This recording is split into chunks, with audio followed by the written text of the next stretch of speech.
Les titres de cette première édition de la matinale. Visite d'Obama au Sénégal. Le président américain est attendu aujourd'hui. Une visite qui suscite beaucoup d'espoir pour deux pays liés par l'histoire. Et puis en Afrique du Sud, au chevet de Nelson Mandela, l'ancien président, toujours entre la vie et la mort après 17 jours d'hospitalisation. Anne-Marie, c'est à toi. Merci, mesdames, messieurs. Merci de nous rejoindre pour 10 minutes d'information.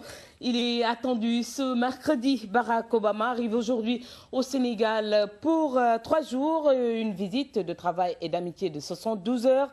Occasion pour les deux pays de renforcer la coopération pour faire face au terrorisme. Une opportunité également pour booster les relations commerciales entre le Sénégal et les États-Unis. Le point avec Laïra Diop. En 4 ans de présidence à la tête des États-Unis, Barack Obama n'a passé que moins de 24 heures en Afrique subsaharienne. C'était au Ghana en 2008. On ne peut lui en tenir rigueur. C'est presque une tradition. En Amérique, le président consacre le premier mandat à régler d'abord les questions intérieures pour s'assurer une réélection. Le second mandat étant réservé à des périples vers différentes destinations comme l'Afrique. Bill Clinton et George Bush avaient indiqué le chemin. Barack Obama s'inscrit dans la même lancée. Au cours de son deuxième séjour en Afrique, le 44e président des États-Unis va passer 8 jours entre le Sénégal, l'Afrique du Sud et la Tanzanie. En Afrique de l'Ouest, le Sénégal est le seul pays francophone à avoir l'honneur d'accueillir le premier président noir des États-Unis. Une visite doublement significative quelques semaines après l'invitation faite au président Macky Sall le 28 mars dernier à Washington. Elle traduit l'exemple du Sénégal en matière de démocratie que les États-Unis veulent montrer au reste de l'Afrique et la bonne gouvernance élevée au rang de principe par les tenants actuels du pouvoir. Elle traduit aussi la position géostratégique que les États-Unis reconnaissent à notre pays dans la lutte contre le terrorisme. La situation au Mali illustre à suffisance le besoin impérieux de coordonner les efforts au niveau sous-régional et international pour endiguer les poussées terroristes. La coalition des forces françaises et africaines ne rejetterait pas un appui conséquent des États-Unis qui contribuent déjà beaucoup dans le domaine du renseignement pour traquer et débusquer les terroristes. Mais le déplacement du président américain est aussi à placer dans un contexte plus global, celui d'une relance des relations entre les États-Unis et l'Afrique, au moment où la Chine fait une percée notable dans son commerce avec le continent. En 2012, les relations commerciales Chine-Afrique étaient de l'ordre de 200 milliards de dollars, soit presque le double des échanges entre les États-Unis et le continent. Les experts en conviennent, 5 des 9 pays ayant connu la plus forte croissance sont africains. La Chine a compris l'enjeu, son président Xi Jinping a réservé sa première tournée internationale à l'Afrique. En séjournant pendant 8 jours en Afrique, Barack Obama semble bien comprendre l'intérêt qu'il faut porter à l'Afrique. On n'entend pas moins de la part de celui dont le père est un fils du continent. Vous l'avez dit, le Sénégal et les États-Unis, deux pays liés par l'histoire, bien sûr, à travers de grandes figures comme Kennedy, Martin Luther King ou encore George Washington, des noms que portent certaines écoles et places publiques. Rétiam a visité ces lieux mythiques pour nous. Reportage. Kennedy, Martin Luther King, Washington, autant d'illustres personnalités américaines aujourd'hui devenues célèbres au Sénégal, le lycée John Fitzgerald Kennedy, le CM Martin Luther King ou bien la place Washington ont fini par immortaliser ces figures emblématiques américaines que les jeunes Sénégalais connaissent désormais. Cette place s'appelle la place de Washington et Washington est le premier président des États-Unis d'Amérique. John Fitzgerald Kennedy était le 35e président des États-Unis. Il est né le 29 mai 1917 et décédé le 22 novembre 1963. Martin Luther King était un homme pacifique. Il luttait contre la ségrégation raciale, surtout aux États-Unis, surtout celle des Noirs. Martin Luther King est né le 15 janvier 1929 à Atlanta, dans l'État de Géorgie. Il est issu d'une famille de pasteurs. Il voulait être médecin ou avocat, mais il est ordonné pasteur comme son père à l'âge de 19 ans. À travers cette prochaine visite du président Obama, ces pensionnaires du lycée Kennedy, par exemple, nourrissent de grandes ambitions. Les États-Unis, pays de leurs parrains, sont très présents dans leur quotidien et ils en sont très fiers. En tout cas, John Fitzgerald Kennedy a marqué le monde entier. Et ma foi, c'est une fierté pour nous que notre établissement porte justement son nom. Je suis fière d'être dans une école qui porte le nom d'un président de la République, surtout dans la dimension de Kennedy. En attendant l'arrivée du président Obama, ses illustres prédécesseurs que sont les présidents Kennedy et Washington, de même que le grand pasteur noir américain Martin Luther King, continuent d'inspirer les jeunes générations sénégalaises et américaines à l'image de ces jeunes rencontrés dans la cour du lycée Kennedy. À quelques heures de l'arrivée du président américain, ces pensionnaires des établissements au nom américain se mettent déjà à rêver. Et si Obama les surprenait? Il faudrait que ce lycée sente sa présence. Au besoin, s'il pouvait passer, pourquoi pas? I have a dream. Tout Sénégalais doit se réjouir de la prochaine visite du président Obama, n'est-ce pas, et nous inspirer de l'exemple des États-Unis d'Amérique pour aller vers l'unité de l'Afrique, qui n'est qu'une étape vers l'unité de l'humanité. À travers ces noms mythiques, c'est une vieille histoire d'amour entre le pays de l'oncle Sam et le Sénégal. En attendant, la place ou le lycée Obama au Sénégal. Voilà, Ourecham, le Sénégal et les États-Unis, deux pays liés par l'histoire. Autre sujet pour parler de lutte contre les maladies endémiques, sida, tuberculose et paludisme.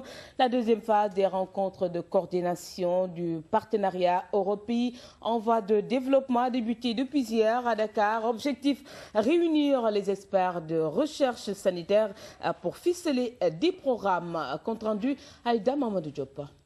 Le paludisme constitue la première cause de mortalité en Afrique, loin devant le sida et la tuberculose.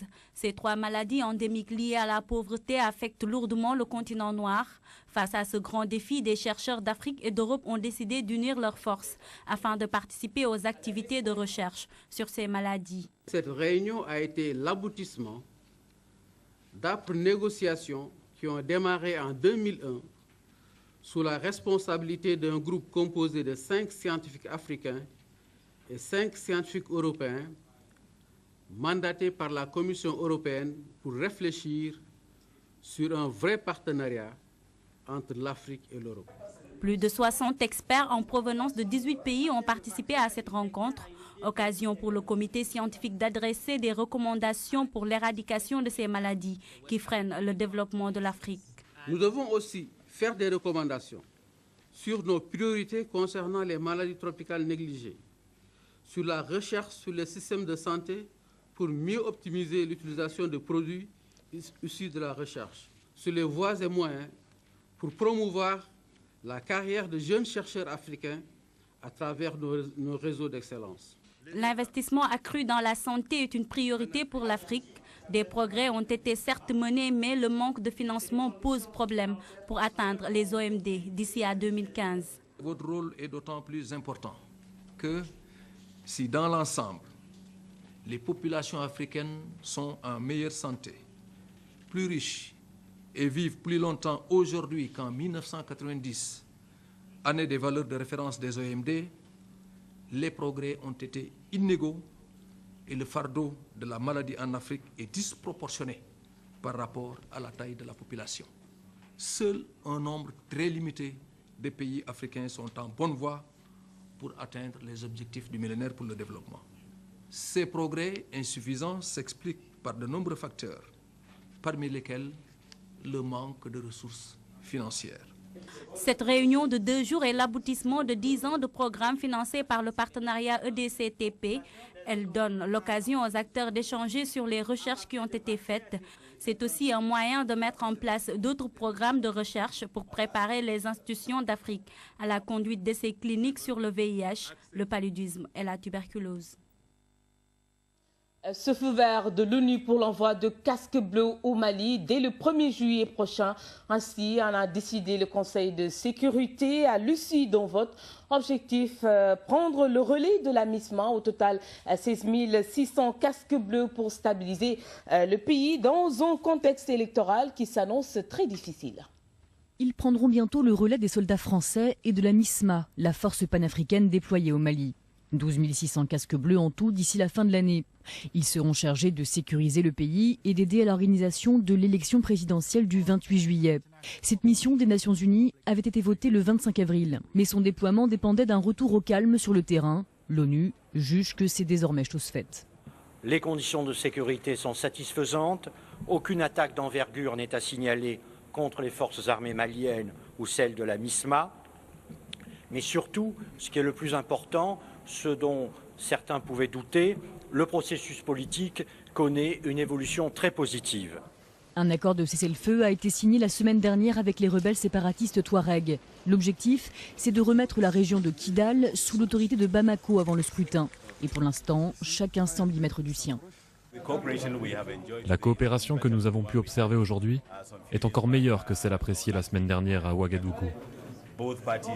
Les deux parties se sont entendues sur certaines questions, notamment le confinement et la prise en charge des checkpoints. D'autres questions ont été soulevées. Nous devons en débattre, mais je tiens à souligner que le processus est en cours. Avec l'arrivée de la MINUSMA, le redressement du Mali entre dans une nouvelle phase. La future force onusienne va absorber une grande partie de la MISMA composée de soldats d'Afrique de l'Ouest et du Tchad. Ce sera la troisième plus importante force de l'ONU déployée dans le monde. Hospitalisé maintenant depuis 17 jours pour une infection pulmonaire, Mandela est encore dans un état stationnaire. Âgé de 95 ans, l'ancien président sud-africain se bat encore pour la vie, entouré de sa famille et de ses proches. Hier, il a reçu la visite du ministre de la Défense. Jour et nuit devant l'hôpital de Pretoria, où se trouve Nelson Mandela, ils sont des dizaines à prier pour son rétablissement. On chante du gospel et vous savez ce qu'on dit, chanter du gospel c'est comme prier deux fois. Nous prions pour notre icône, le père de notre nation. Nous demandons l'intervention divine. Mais malgré leurs prières, les Sud-Africains commencent à envisager que le symbole de la lutte contre l'apartheid vit peut-être ses dernières heures. Si Mandela meurt, ce ne sera pas seulement une perte pour sa famille et pour l'Afrique du Sud. Ce sera aussi une perte pour le monde entier. Car il ne s'est pas seulement battu pour les Noirs, il s'est battu pour que toutes les races aient la liberté. Des membres de sa famille se sont réunis dans son village d'origine, aux côtés de chefs tribaux. D'autres, dont son ex-femme Winnie, ont été aperçus à l'entrée de l'hôpital. L'ancien président sud-africain a été hospitalisé pour une infection pulmonaire le 8 juin dernier. Selon les autorités, son état est resté stable avant de s'aggraver ce week-end. Pour la première fois dimanche, la présidence a utilisé le mot critique. L'ancien président Mandela demeure dans un état critique à l'hôpital. C'est la 4e hospitalisation de Nelson Mandela depuis 6 mois. Le public ne l'a pas vu depuis ces images tournées en avril dernier. Mandela, très affaibli et immobile, recevait la visite de l'actuel président, Jacob Zuma. Voilà, des séances de prière qui se multiplient pour le rétablissement de l'icône sud-africaine. Fin de ce rendez-vous, d'autres informations plus tard aux environs de 7h30. À tout à l'heure. Merci beaucoup Anne-Marie, c'est bien noté dans nos cas.